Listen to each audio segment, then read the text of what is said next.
Minggu ini, Indonesia menggelar KTT ASEAN. Di waktu yang bersamaan, India mengumumkan penggantian nama menjadi Barat di KTT G20. Di Eropa sana, tengah terjadi panas dan banjir ekstrem. Kabar duka datang dari Maroko yang mana telah dilanda gempa hebat berkekuatan 6,8 skala Richter. Kembali lagi dalam Switch on Text bersama gue Safinka di minggu pertama September. KTT ASEAN di Indonesia tahun ini berlangsung dari tanggal 5 sampai 7 September.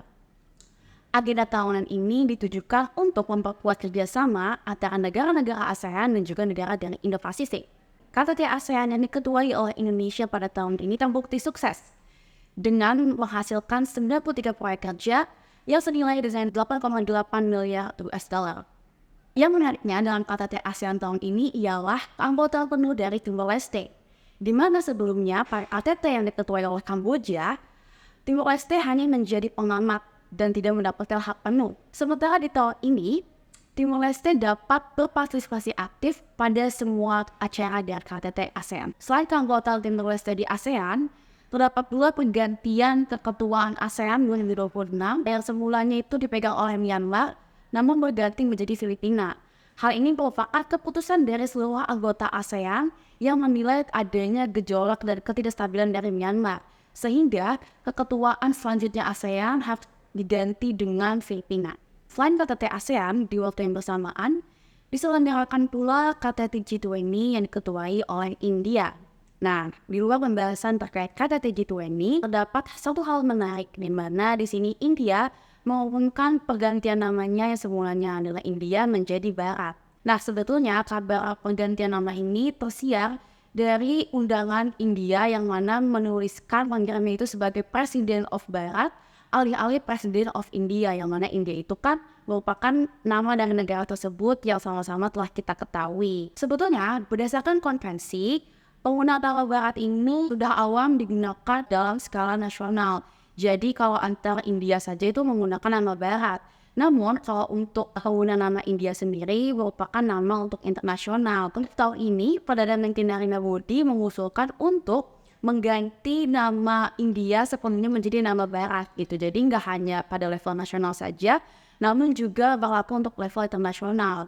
Jadi Perdana Menteri Narendra Modi akan mengusulkan pergantian ini ke konstitusi pada tanggal 18 hingga tanggal 22 September mendatang. Pergantian nama India ke Barat ini sebetulnya sejalan dengan agenda dari Narendra Modi untuk menulis ulang sejarah. Sejak tahun 2014, Narendra Modi beserta partainya mulai mengganti sejumlah nama-nama jalan dan berulang ini mengubah gedung parlemen yang dirasa masih berkaitan dengan kolonialisme. Jadi di sini Narendra Modi ini ingin unsur-unsur yang ada di dalam negara India bisa mewakili identitas dari India itu sendiri. Perubahan nama ini tentu saja mengundang pro dan kontra.